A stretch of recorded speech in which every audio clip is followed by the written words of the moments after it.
Karoline Leavitt didn't just make headlines. She detonated them. One moment she was sitting across from Stephen Colbert on his late-night stage, composed and sharp as ever, and the next she was ripping off her mic, standing up, and storming toward the exit as gasps and murmurs rolled across the audience like a wave. It wasn't the kind of polite, awkward disagreement viewers sometimes see on late-night TV. It was explosive, raw, and deeply unsettling. The exchange began with pointed questions, Colbert pressing on issues that Leavitt has always fiercely defended, but the moment he shifted into territory she considered not only invasive but downright explicit, the dynamic shattered instantly. What had started as a battle of wit and politics became a volatile confrontation that ended with her walking out, leaving Colbert stunned and his studio reeling. From the start, the audience could sense sparks flying. Leavitt came on stage knowing Colbert's reputation for skewering political figures, and Colbert clearly expected to land a few of his trademark blows. But she wasn't intimidated. Her opening remarks were sharp and defiant, striking back with precision and rattling off points that left Colbert visibly scrambling. The tension grew when Colbert shifted the interview from policy to personal conduct, sliding into questions that carried a sharp edge. He framed them as comedy, but the tone was biting, dripping with insinuation. Leavitt's posture stiffened, her smile faded, and her eyes narrowed. She had expected pushback, but not this. Colbert wasn't just challenging her politics.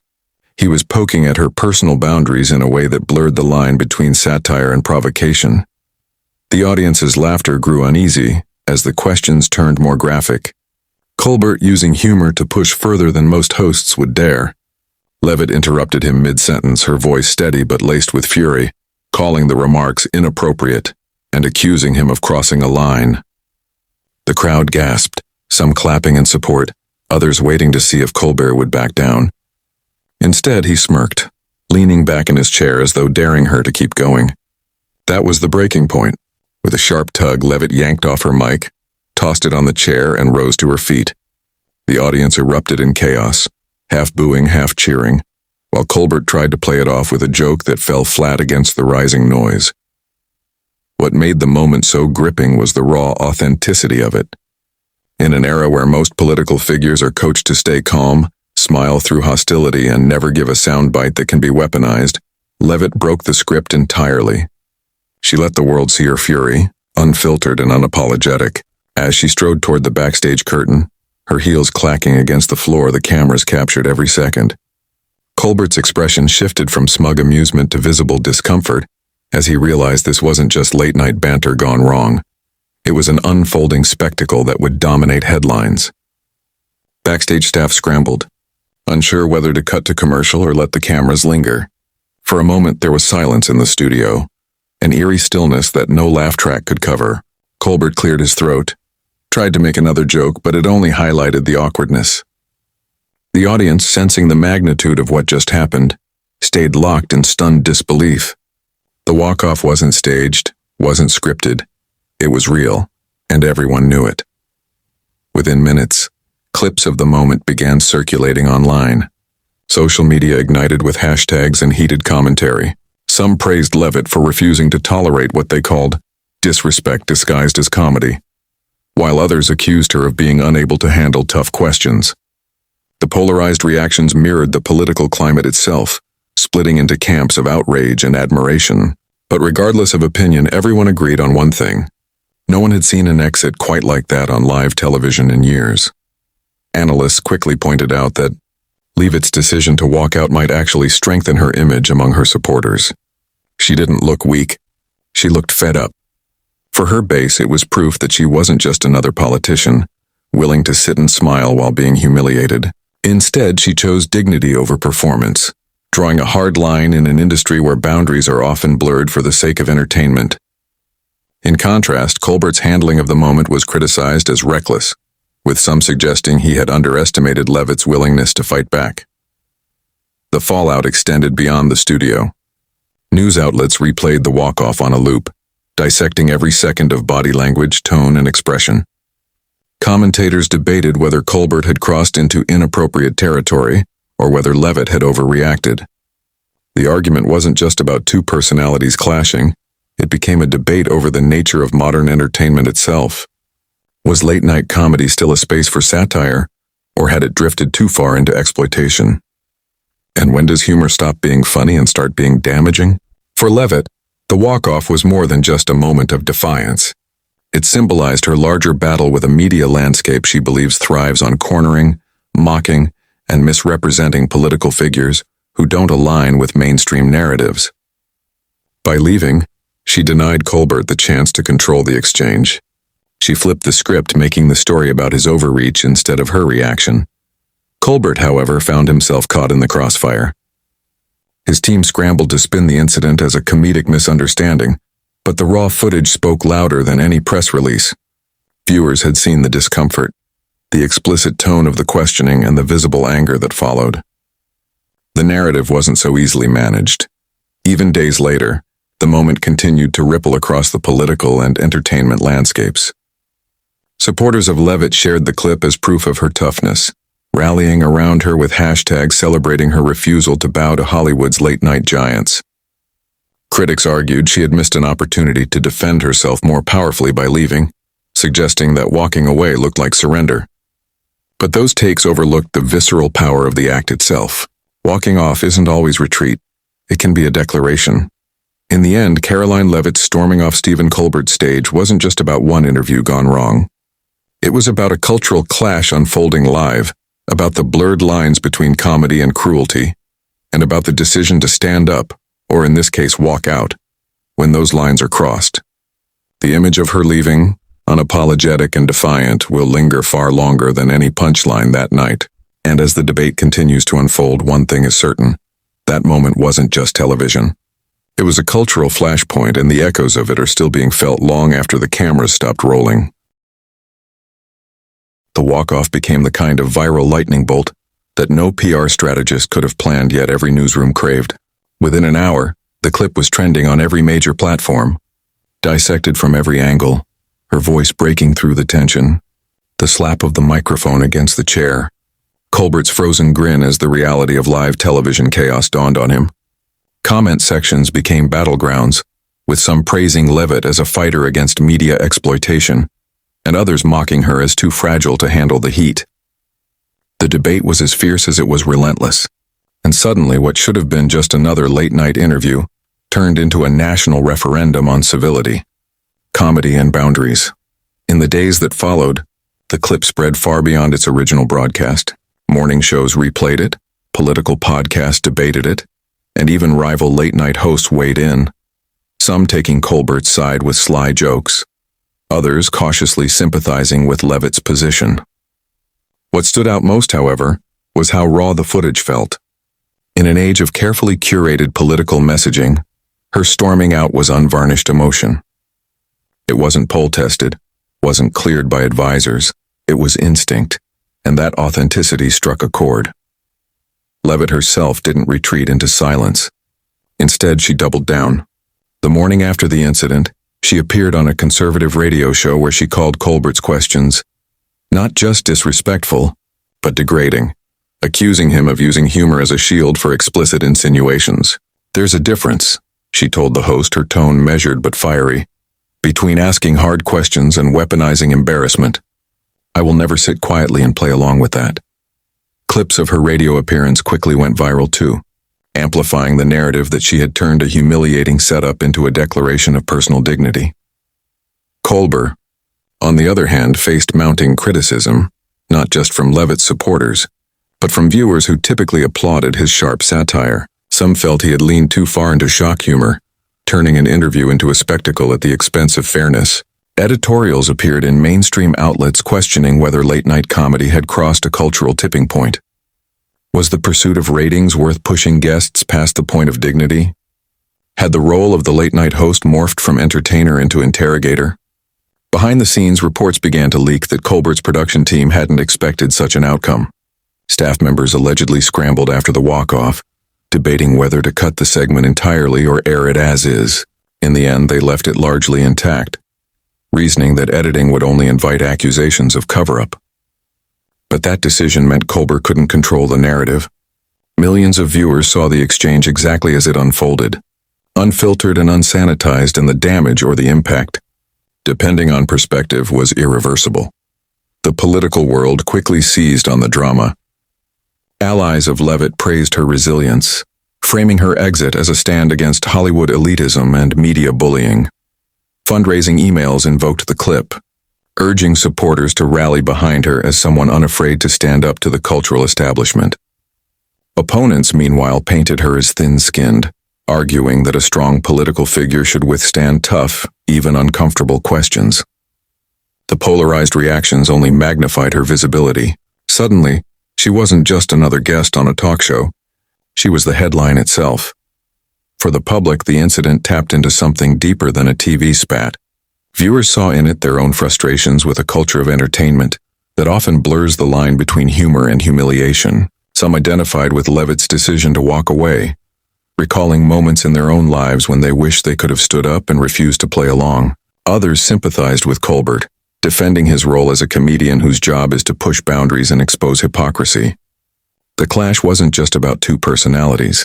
It was about the broader question of how far is too far in pursuit of a laugh. As the week wore on, the story didn't fade. It grew. Memes exploded, some mocking Colbert's expression when she walked out, others immortalizing Leavitt's exit with captions celebrating her defiance. Commentators compared the walk-off to other infamous television moments, placing it alongside historic clashes that defined careers. In some corners, people even speculated that the moment might reshape the future of late-night television, forcing hosts to reconsider their approach to political guests. Leavitt herself leaned into the narrative, framing her walk-off not as a loss of composure, but as a deliberate refusal to accept exploitation. In an interview with a national news outlet, she explained, "I wasn't going to sit there and let my integrity be turned into a punchline. If people think walking away is weakness, they're wrong. Walking away can be the strongest thing you do." Her words resonated, particularly among younger viewers weary of gotcha culture and craving authenticity. Meanwhile, Colbert attempted damage control on his next show, addressing the incident with a mix of self-deprecating humor and half-hearted apology. He joked about needing a new guest chair since the last one was abandoned mid-show, but his tone carried an edge of unease. His audience laughed, but the laughter was thinner than usual, tinged with the knowledge that this wasn't just another comedy bit. It was a bruise on his carefully cultivated reputation. The longer the debate continued, the clearer it became that the walk-off had outgrown the moment itself. It had become symbolic, a flashpoint in the ongoing cultural tug-of-war between entertainment, politics, and personal boundaries. For Leavitt, it turned into an unlikely platform, giving her a surge of visibility and credibility among audiences who may not have paid attention to her otherwise. For Colbert, it was a reminder that even seasoned hosts can miscalculate, that live television carries risks no amount of scripting can eliminate. The ripples extended beyond the immediate players. Other late-night hosts took note, adjusting their tone with political guests in the days that followed. Producers whispered about recalibrating interview strategies, wary of another viral meltdown. Political figures, too, watched closely, calculating whether they should embrace or avoid such platforms altogether. The incident became a cautionary tale, proof that in today's media landscape, one unscripted moment can eclipse years of crafted messaging. But perhaps the most striking part of the story wasn't the clash itself, but the way it exposed the hunger for realness in a world saturated with performance. Leavitt storming off wasn't polished, wasn't perfect, it was messy, emotional, and human. And in that imperfection, people saw something they recognized. Whether they loved or hated her decision, they couldn't look away. Even weeks later, the clip still circulated, still sparked arguments, still fueled late-night monologues and podcast debates. The walk-off had become more than a headline. It was a cultural marker, a reminder of the fragile balance between humor and humiliation, and of the unexpected power of simply refusing to play along. And as the noise slowly settled into memory, one truth remained. Television had witnessed a rare moment of unfiltered defiance, and its echoes would shape the way both politics and comedy collide for years to come. The aftermath of Karoline Leavitt's walk-off didn't fade with the news cycle. It evolved into something far larger, reshaping conversations in both political and entertainment circles. What began as a late-night clash turned into a prism, through which Americans debated values, boundaries, and the strange new rules of modern media. Days turned into weeks, and yet the moment refused to die, kept alive by endless replays, endless arguments, and endless speculation about what it really meant. For Leavitt, the fallout proved surprisingly advantageous. Far from being diminished, her profile soared. Campaign strategists noticed spikes in her online engagement, fundraising numbers, and grassroots support. In town halls across the country, supporters stood and applauded her decision to walk away, holding it up as proof that she wasn't a puppet of the media machine. At rallies, she leaned into the narrative, saying things like, "I will never let them humiliate me, and I will never let them humiliate you." The line drew cheers, resonating with people who felt exhausted by a culture that often confuses cruelty with comedy. Political analysts who once dismissed her as inexperienced began re-evaluating her influence. She had managed to turn what could have been a damaging spectacle into a badge of honor. By refusing to sit still and absorb Colbert's provocation, she had differentiated herself from countless figures who grin and bear it for the sake of appearances. Her base saw authenticity, her critics saw fragility, but either way, people were talking about her nonstop. In the world of politics, being unforgettable often matters more than being liked. Colbert, meanwhile, was not so fortunate. The incident punctured his aura of invulnerability. For years, he had thrived on skewering political guests, confident that they would laugh off his barbs or fumble under his wit. But Leavitt's decision to storm out exposed the risks of overplaying the hand. Suddenly, think pieces filled the cultural pages. Has late-night comedy gone too far? The death of satire, or just a misstep? When a joke becomes an attack. Even critics who disliked Leavitt admitted Colbert had miscalculated. His attempt to push boundaries had backfired, making him look less like a clever satirist and more like a host who lost control of his stage. Producers and network executives reportedly felt the pressure. Ratings dipped in the week following the controversy as some viewers tuned out in discomfort. The executives demanded recalibration, urging Colbert to balance sharpness with restraint. Behind closed doors, rumors swirled that some staff members had warned him before the interview not to take his questions in such an explicit direction. Those whispers only deepened the sense that this wasn't just a misstep, it was arrogance catching up with him. Meanwhile, rival hosts used the moment as fodder. Jimmy Fallon quipped during his monologue, "At least no one stormed off my show. Yet." The audience laughed, but the undertone was clear. Colbert's misfortune had become a cautionary tale in the competitive world of late night. Even comedians who normally defended each other began drawing subtle lines, distancing themselves from Colbert's approach. What had been his trademark, pressing guests until they cracked, suddenly looked like a liability. The cultural ripple extended far beyond late-night TV. On college campuses, students debated the walk-off in media studies classes. In workplaces, employees argued during lunch breaks, some saying Leavitt overreacted, others admiring her for drawing a line. Social media users shared their own stories of walking away from toxic situations, using her clip as a metaphor for personal empowerment. In ways neither she nor Colbert could have predicted, the moment took on a life of its own, becoming symbolic of the broader struggle to maintain dignity in a world that thrives on spectacle. Leavitt's campaign team capitalized on this energy with remarkable speed. They released sleekly produced ads showing her walking off in slow motion, framed with bold captions, "Integrity has no price," and, "If she won't back down there, she won't back down anywhere." The ads struck a chord, going viral in conservative circles and racking up millions of views. Political opponents tried to spin the incident as a meltdown, but the imagery was too powerful.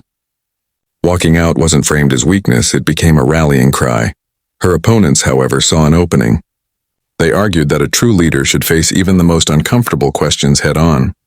Editorials accused her of setting a dangerous precedent, implying that politicians could simply walk away whenever challenged. "If she can't handle Colbert," one rival sneered at a debate, "how will she handle foreign adversaries?" The line drew applause from some, but it also sounded rehearsed. And compared to the raw authenticity of her storm out, it felt hollow. The more her critics tried to weaponize the incident, the more her supporters doubled down. In political rallies, handmade signs appeared. "Walk away with Karoline, no apologies, and dignity first." The moment had transcended its original context. becoming a movement slogan that united her base. In focus groups, undecided voters admitted they may not agree with all her policies, but they admired her refusal to tolerate disrespect. In a fractured political landscape, admiration, even from opponents, was a currency few could afford to dismiss. The entertainment industry, shaken by the fallout, also began reassessing its relationship with politics. Producers whispered that perhaps late night had leaned too far into adversarial interviews, forgetting its roots in comedy and escapism. Executives wondered whether the format had become too hostile to sustain broad audiences. The Leavitt-Colbert clash forced them to ask whether satire still worked in an age where boundaries were thinner, tempers hotter, and audiences quicker to polarize. For Colbert himself, the weeks that followed were humbling. Though still popular, he found his reputation altered. Fans began describing him not as fearless but as reckless. Critics who once praised his sharpness began questioning his judgment. He tried to reclaim his footing with softer interviews, with segments that leaned more on absurd humor than political tension. But the shadow of that walk-off loomed, replayed endlessly on social media, a constant reminder that one moment of overreach could define a career. For Leavitt, it became the opposite, a defining moment of strength. Her storming off didn't end her story. It launched a new chapter. Commentators speculated about her future, some even suggesting the moment had elevated her from rising politician to household name. She became a regular feature on news shows, often introduced as the woman who walked out on Stephen Colbert. That label, though born of conflict, turned into a brand. And as months passed, the cultural significance of the incident only deepened. It wasn't just a clash between a politician and a host. It was a mirror reflecting the anxieties of a nation wrestling with questions of respect, humor, and power. Leavitt's heels clicking against the studio floor as she strode away became more than just a sound effect. It became a statement, a refusal, a line in the sand. In the end, what lingered wasn't Colbert's smirk or the laughter of his uneasy audience. It was the sight of someone choosing to walk out rather than endure what she considered unacceptable. It was messy, controversial, unforgettable. And in a world where so much of politics and media is scripted, that moment of raw, unscripted defiance became one of the most talked about flashpoints of the year.